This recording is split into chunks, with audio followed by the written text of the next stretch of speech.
चेहरे की बात पर आए तो चेहरा आपके पास भी नहीं। मेरे साथ संजय जी हैं, ज्यादा बेहतर गणित समझाएंगे। संजय जी, बंगाल का मॉडल देखा, त्रिपुरा का मॉडल देखा, यूपी का पैटर्न देखा कि भारतीय जनता पार्टी ने पहले भी ऐसे किया कि केंद्रीय चेहरों को राज्यों की सियासत में शामिल किया, सुपुर्द किया राज्य की सियासत। ये पैटर्न कितना आप सक्सेसफुल होता हुआ देखते हैं? जमीन पर इसका इंपैक्ट क्या होता है? देखिए, मिक्स्ड इसका आउटपुट है। अगर आप बंगाल की बात करें तो बंगाल में तो बीजेपी ने यही एक तरह से स्ट्रेटजी अपनाई थी। कुछ मंत्रियों को, कुछ सिटिंग एमपीज को चुनाव में उतारा था, लेकिन बीजेपी को सफलता नहीं मिली। कुछ दूसरे, अगर आप त्रिपुरा की आपने बात की, त्रिपुरा में तो बीजेपी की जीत हुई। यूपी की बात की, यूपी में दोबारा बीजेपी की सरकार जीत करके आई, एक बड़े मैंडेट से जीत के आई। तो मिक्स्ड इसका रिजल्ट है। ऐसा नहीं है कि आप एक स्ट्रैटेजी के साथ चले और बार बार आपको फायदा होगा, या स्ट्रैटेजी के साथ चलेंगे तो बार बार आपको नुकसान होगा।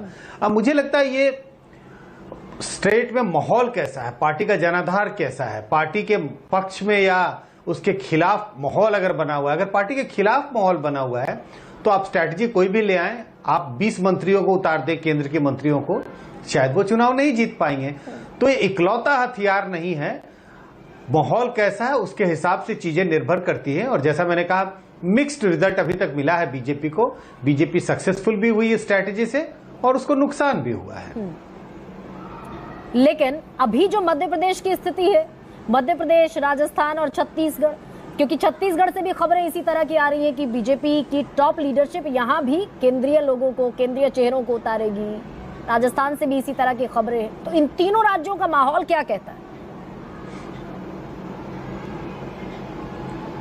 देखिए, अगर हम इस बीजेपी ने 3 मंत्रियों को उतारा, एक संगठन के लोग के व्यक्ति को लोकसभा का, विधानसभा का चुनाव लड़ा रहे हैं और कई सिटिंग एमपीज को चुनाव लड़ा रहे हैं।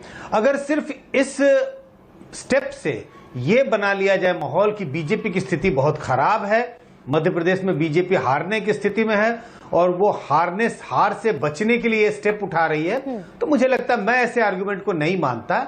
बीजेपी पार्टी को अपनी स्ट्रैटेजी बनाने का अधिकार है। ये जरूर है कि अगर हम मध्य प्रदेश की बात करें, मध्य प्रदेश में 18 साल 19 साल से सरकार है और जब इतने लंबे समय तक सरकार चलती है तो कहीं ना कहीं मुझे लगता है कि इस बात का अंदेशा रहता है पार्टी को कि जनता में कुछ नाराजगी होगी। एक शब्द है एंटी इनकम्बेंसी, जिसका बार बार जिक्र होता है। तो कहीं ना कहीं कुछ अंदेशा होगा पार्टी को कि एंटी इनकम्बेंसी मूड है और इसी के लिए पार्टी कमर कस रही है। लेकिन मैं इस निष्कर्ष पे नहीं पहुंचता कि पार्टी की हालत बहुत खराब है, इसी के लिए उन्होंने ये स्टेप उठाया है। अगर छत्तीसगढ़ में भी यही होती है स्थिति, राजस्थान में, मैं कह रहा हूं, अगर राजस्थान में भी वो कुछ अपने मंत्रियों को उतारते हैं तो ठीक है, ये पार्टी की स्ट्रैटेजी है। लेकिन मुझे लगता है कि अगर विपक्ष ये मान ले, विपक्ष की पार्टियां ये मान ले कि बस ये साइन है बीजेपी के हार का, बीजेपी बहुत हार के कगार पे खड़ी है, इसी वजह से बीजेपी ये स्टेप्स उठा रही है, तो मुझे लगता है कि वो भूल कर रही होगी।